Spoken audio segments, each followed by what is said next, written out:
High on the Himalayan plateau lies a land shrouded in mystery and beauty, Tibet. Known as the roof of the world, Tibet is a place where ancient spirituality, breathtaking landscapes, and rare wildlife come together in a harmony unlike anywhere else on Earth. Today, we're taking you on an unforgettable journey through Tibet, its majestic mountains, sacred monasteries, and cultural treasures. Whether you're a travel enthusiast, wildlife lover, or seeker of adventure, this is your ultimate guide. You may have seen Hollywood movies that portray Tibet as a dangerous place with fierce warriors and maniacal monks. But Tibet is much more than that. It's a beautiful region filled with friendly people who are very welcoming towards tourists. Here, the stunning landscape will leave you breathless, and there are plenty of adventures to be had. If you like trekking, mountain biking, camping, hiking, whitewater rafting, and more, then this is the place to visit. And for photographers and nature lovers, it's a dream destination. The Himalayas are home to some of the rarest animals and plants in the world, and Tibet is no exception.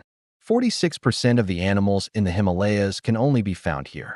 Keep watching till the end of this video to find out what kind of incredible creatures you could spot on your trip. So let's start our journey. The land of high mountains, Tibet, is known as the roof of the world because it has the highest average elevation of any place on Earth. The Tibetan Plateau, situated in the Himalayan mountains, is home to some of the world's tallest peaks, including Mount Everest. The capital city is Lhasa, which sits at an elevation of over 3,600 meters above sea level. Most of Tibet is situated over 3,000 meters. The Tibetan Plateau is also known as the third pole of the Earth because it contains the largest reservoir of ice and snow outside the North and South poles. The plateau covers an area of around 500,000 square kilometers and is surrounded by the Himalayas to the south, the Kunlun Mountains to the west, the Karakoram and Hindu Kush ranges to the southwest, and the Gangdais Mountains to the east. The plateau is also home to several other important rivers, including the Yarlung Tsangpo River, which is the longest river in Tibet, and the Yellow River, which is the second longest. Spiritual heartbeat of Tibet. Tibet is also known as the spiritual heart of Asia. The region is home to 6 major schools of Tibetan Buddhism and many monasteries, which are considered to be some of the holiest sites in the faith. The Dalai Lama, who is the spiritual leader of Tibetan Buddhism, has lived in exile in India since 1959. But before that, he was born and raised in Tibet. Tibet is also home to the Potala Palace, which was the winter residence of the Dalai Lama until the 1950s. The palace is now a museum open to the public. Wildlife of the plateau. Now let's talk about the incredible wildlife that can be found in Tibet. As we mentioned earlier, 46% of the animals in the Himalayas can only be found here. Some of these animals include the snow leopard, Tibetan wolf, brown bear, blue sheep, black-necked crane, and many others.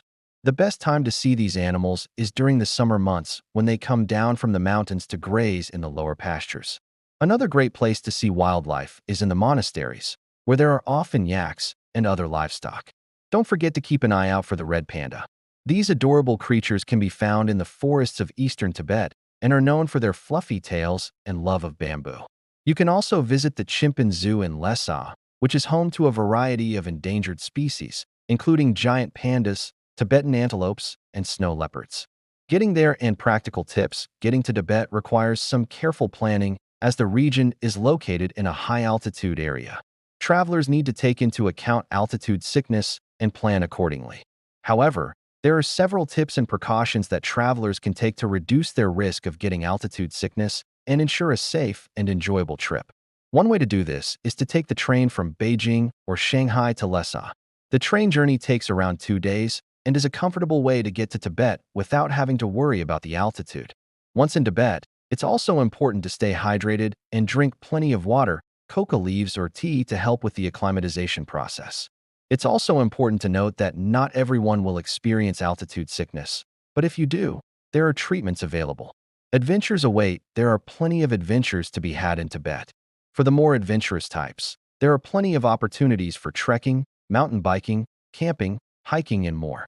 You can explore the remote villages and see the traditional way of life that still exists in Tibet. If you want to trek to Mount Everest, you can do that too. There are several different routes you can take, and you can choose the one that best suits your ability. There are also plenty of tour operators in Lhasa that can help you plan your trip and make sure you have everything you need. If you're interested in whitewater rafting, you can head to the Yarlung Tsangpo River, which is the longest river in Tibet. You can go whitewater rafting or kayaking and enjoy the stunning scenery as you float down the river. If you're looking for something a little less adventurous, you can also go fishing or bird watching. There are plenty of hiking trails around Lhasa that offer stunning views of the Himalayas. You can also visit the Namtso Lake, which is considered to be one of the most beautiful lakes in the world. Culture, food, and festivals. Tibetan culture is unique and fascinating. The people of Tibet are known for their hospitality and friendliness, and you'll feel right at home in no time. The food in Tibet is also unique and delicious. Be sure to try the momos, which are steamed dumplings filled with meat or vegetables. You can also try the thukpa, which is a noodle soup with vegetables and meat. If you're feeling adventurous, you can also try the yak meat. Overall, the food in Tibet is hearty and flavorful and is sure to satisfy any appetite. You'll also get to experience a number of festivals throughout the year, such as the Shotan Festival, which celebrates the end of winter, and the Losar Festival, which is the Tibetan New Year. During these festivals, you'll get to experience traditional Tibetan music, dance, and food. Now that you know all of this, are you ready to book your flight to Tibet? Let us know in the comments below.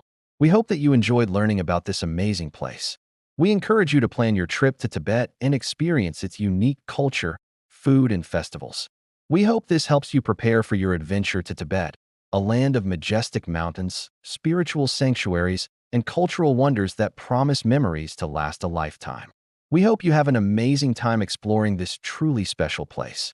Before you go, don't forget to subscribe to our channel for more videos about amazing places around the world. Thanks for watching, and we hope to see you in Tibet soon. But wait, we have even more incredible journeys planned for you. Just click on this video to continue exploring. Or if you prefer, check out this video next. Either way, your adventure continues. So click away and don't stop exploring.